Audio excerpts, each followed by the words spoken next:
Welcome to the Scalability Solutions Podcast, the show that explores how happy, successful teams are created and how to maintain phenomenal retention within your company. Join us for stories, insights, and client spotlights brought to you by Scalability Solutions, a team who believes you can love going to work every day. On this episode of the Scalability Solutions Podcast, we're joined again by Leila Blauner, founder and team growth strategist at Scalability Solutions. Today, we are talking all about one of her favorite parts of the hiring process, the simulation. Now, this might not be something you've heard of before, but it is a critical piece in the hiring process, giving so much insight into candidates than you can do in a typical interview situation. The simulation really helps both the company and the candidate make sure that this job is going to be the right fit and just gives so much great information. So stick around and join us to hear all about the secret sauce in the hiring process to get great, happy, successful team members, the simulation. Leila, welcome back to the podcast. How are you today? Thank you. I'm good. How are you? I'm good. I'm excited about this episode. I know you are too, because this is a topic you love, and it is simulations in the hiring process. But before we start sort of geeking out about them, I think we need to tell our listeners, what is a simulation? I do geek out on them. They're one of my favorite topics. So a simulation is an experience that closely mimics what a candidate would experience on the job, but they're not doing actual work that you'll use. So for example, let's say we were creating a simulation. You were hiring a backup podcast host. You wanted to make sure that, they had talked about their podcast episodes, but you don't know who was doing what. Maybe someone else was crafting the script, or, they were doing 1,700 takes, or you just don't really know. So if we were creating a simulation for your job, we might have candidates create a mini podcast that was on 5 minutes, and we would have them do it on a topic that you wouldn't actually broadcast, so that they don't feel like they're doing free work or free consulting. And then you would have them write questions and interview you as a guest and see how they do. And then you would want to really throw in the types of scenarios that they would experience at work. I'm sure you have guests go off script on a regular basis or have unexpected things happen. So you would want to design it so that those things happen consistently. What you would find is that each person would submit something totally differently, and you would learn so much about them. Yeah, I think that's so great. So the simulation allows for the people doing the hiring to see what this candidate would be like on the job. And you as the candidate get to see what this job would ultimately be like if you were to get hired for it. And I think a really important point you said is that you're having them do work that wouldn't actually get used, right? Because I think that can feel like, oh, well, I'm doing free work, or writers doing a writing test. It feels like, you're trying to get some free work from me. But the simulation is different, and it's designed in a way that feels good for everybody. So we've already touched on this, but what are some of the benefits of using simulations in the hiring process? Well, have you ever worked with someone that looked perfect on paper? Their experience was ideal, and they could speak really well about it. And then they got on the job and you thought, oh, that's not who I thought we were going to be working with. Yes, I'm laughing because yes, and actually it was a parallel position to mine. So I got hired for the same role along with this other person.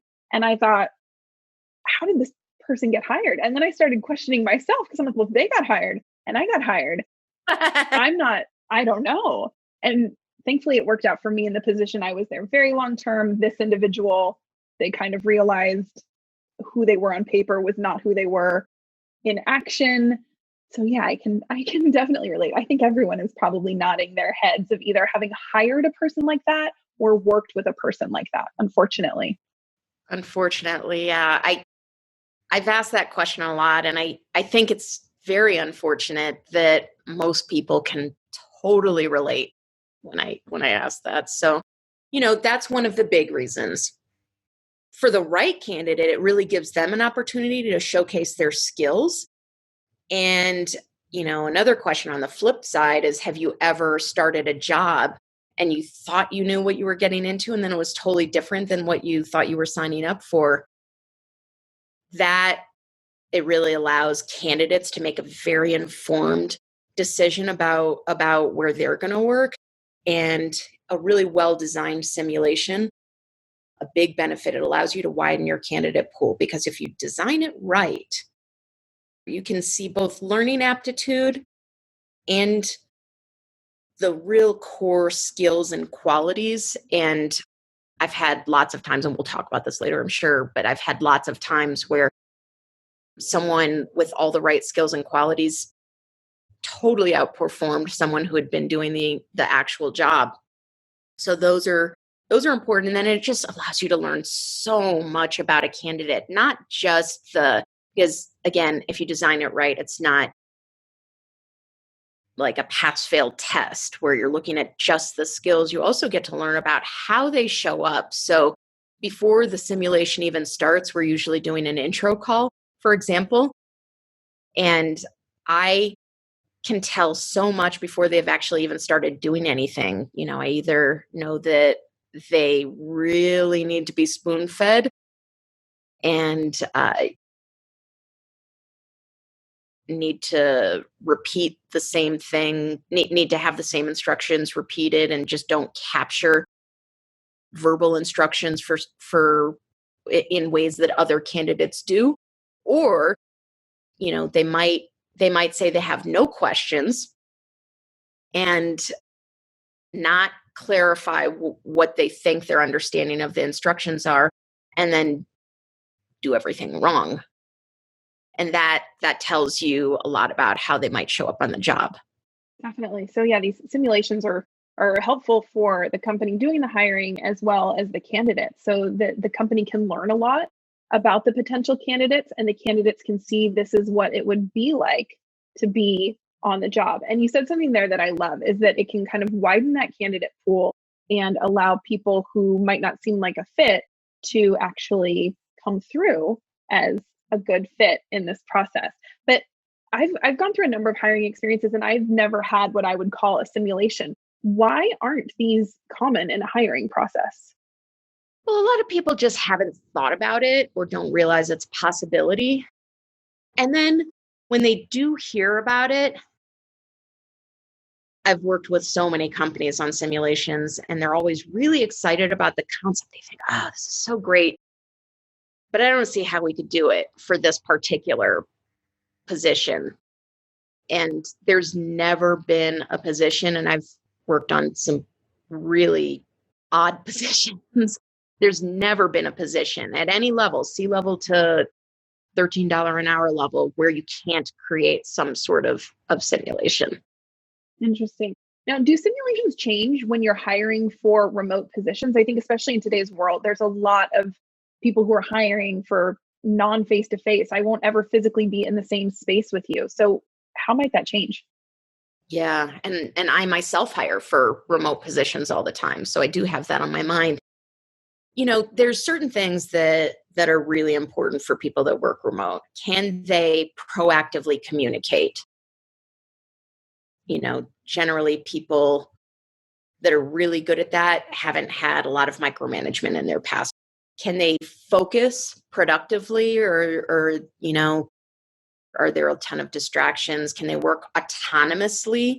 Those people that need to be spoon-fed really aren't going to do very well. They've got to have those figure it out skills, is what I call them, and the ability to follow instructions and then clarify their understanding of the instructions. But the something that I want to point out is that remote or not, simulations change significantly for every single type of position. There's even been times where I've worked on two positions, the same title. And the example I have in my mind was a project management position for two different companies that were in the same exact business. The companies were around the same size. They had the same types of projects and the same types of clients. And the simulations were totally different because it was a different culture. It was different systems that they were working in. It was different management style, different expectations of the candidate. And so no matter what, there's always going to be unique differences for any simulation. Yeah. And something that came to mind for me as you were talking, a couple of things. One is that I love this idea of a simulation because when people are going through their job searches, they get good at answering questions, right? There's some similar questions that tend to come up, and you get pretty savvy. If you're interviewing for a project manager role, you kind of have an idea of what they might ask. Or if it's a remote position, you know they're going to ask you about communication and attention to detail and organization, and you kind of have your answers ready for these things. Sometimes people get a little better practiced at those, even if they can't practice what they preach. But the simulation really allows for them to show who they are and how they work. Can they walk the walk, not just talk the talk? That's right. And they're timed and they're set up in a way, again, it's all about the design. The design is so important. Some people would take 2 days to do something that someone else would take 20 minutes to do. So you get to see that as well. And then also when people are interviewing, you don't know who else was involved, what help were they getting. They might be talking about something as their own experience when really it was the whole team. So you get to see them in a very intentional, designed custom experience. And you also get to see it in the way that it would be for your company, because they might have been a star project manager in their company, for example. It's just one of many positions, but maybe their project management style would not work in your company. And you can talk about it in an interview, but you don't really get the full flavor otherwise. Definitely. And yeah, going back to a project manager role, that's when I've been in, and I've looked at other positions. I'm like, oh, that doesn't sound like anything like I've done before. That's so interesting that that's what they call a project manager. And you start to think, well, maybe I could do that because I've done this role, but could I really? So again, I love that the simulation helps to highlight for both the company and the candidate, can you do this? Is this a good fit? And there's just so much both sides can learn from that process. And I know you've created so many simulations over your years of doing this. Do you have a favorite or a memorable simulation that you helped a company do? And what made that such a successful simulation? Yeah, I have so many, but the one that immediately pops into mind is there was a service coordinator position.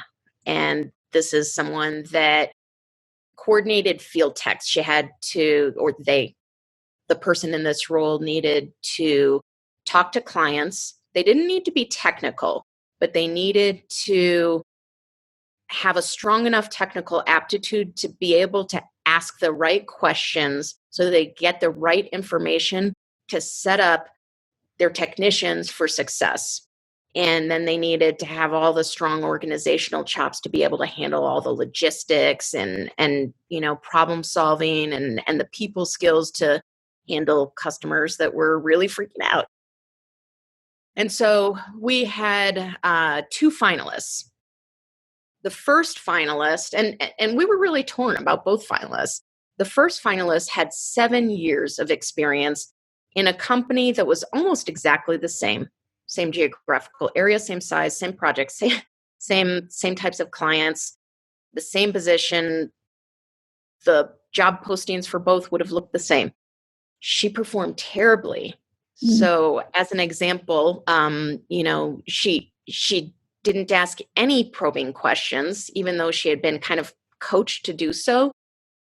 And she ended up sending a mock technician to this mock client. And that mock technician had already been there 3 times. And when she talked to him, like it would have been clear that wouldn't have helped, and she would have had the same exact results. And she wasn't great at de-escalating with the client either. And she didn't look at the mock schedule close enough to see some issues. So before you go into that, so we have this person who looks great on paper, who has done a role so similar to what we're looking for in a company so similar to this new one, and she doesn't do well in the actual on the job piece, which you would not have known had you not done the simulation. So that's interesting.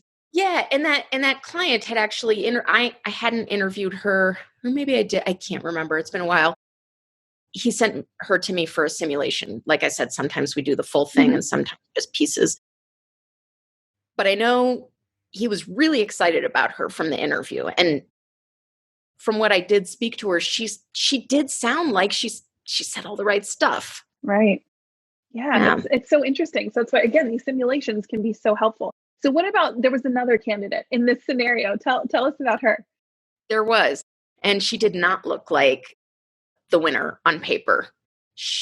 But she interviewed really well, and my client had a sneaking suspicion that she might have some talent, and I did as well. And she had been an office manager for a couple of years. That was her whole career. But she had become the de facto IT person. That wasn't part of her job, but people figured out quickly that she had a strong technical aptitude and really good troubleshooting skills and this curiosity that made her good at figure it out skill that I was talking about earlier, right? And she killed it when she spoke with the upset client, which was me, by the way. The role play in those simulations is really fun. To play a lot of characters. And so as a client, I was really upset. She did a great job of calming me down. And then when she was talking to the mock technician, who was not helpful, he was like, I don't know, I've been there 3 times. And I don't know what's wrong. I checked everything. Everything's fine. 2 minutes, she figured out something that would normally take, my client said it would normally take someone like 2 hours to figure out. It was something with the settings. And that wouldn't have even been part of the job, but it was like this bonus that she had this amazing troubleshooting technology. And it was about a security system. Like she didn't even have experience with security systems. Yeah. And in 2 minutes, she asked the question that solved the problem. And then, her follow-up in that simulation and organizational skills, it just killed it. She killed it in comparison to that other candidate. So on paper, she would have totally been overlooked. But, because my client saw something in her, sent her to me for the simulation, she ended up killing it. She did great. She was the one that got hired, obviously. And then her learning aptitude was so high that, a lot of times people are really reluctant to hire people without industry experience or role experience because they think the learning curve is going to be tremendous. Well, her learning curve was actually so high that she's just been a superstar at that company. It's been a couple of years now, and they love her. That's amazing. And, like you said, on paper, she had some qualities and she interviewed well. But I think without that simulation, it's very hard for a company to take a risk on someone who doesn't quite look like they're going to do it. But and I know, having gotten jobs that I on paper was not super qualified for, but strongly felt I could do it, that she could do well. And I think that simulation not only allowed her to shine, but gave the company confidence that she could do well in this position. Totally. So obviously we love simulations and can't talk enough about them, but how might a simulation fall short? What challenges might come up? Yeah. I started doing these, I'm not sure how long ago, 18, 20 years ago, something like that, for my own hires. So I've had a lot of trial and error, and it just took several years of trial and error and constant fine tuning, because again, it's all about the design. So how they could fall short is just not thinking through the design, and the design is so important. So, there are a million ways. Just a couple examples is making sure that, learning how to give the background information and instructions in a really effective way. Figuring out exactly what qualities to evaluate and how to evaluate them, what's going to really work. Thinking it all the way through. And it does seem easy, and it's possible for absolutely any position, but it really requires some intentional design. Definitely. So if a company is excited about using simulations, where should they start? Reach out to me. As you can tell, I love talking about this, and I'd be happy to just talk through it and provide a free consultation. Awesome. Well, we could talk all day about simulations, but we're going to end it there. Thank you, Leila, so much for sharing all of this fantastic information about the power of simulation in the hiring process. Thank you so much. This was fun. We hope that you're now excited about the idea of using simulations in the hiring process. But if you're not quite sure where to start or you're feeling a little overwhelmed about the idea, don't worry, we are here to help you. Hop on over to scalability-solutions.com to read more on our blog or sign up for a free consultation with Leila and our team so that we can help you create happy and successful teams.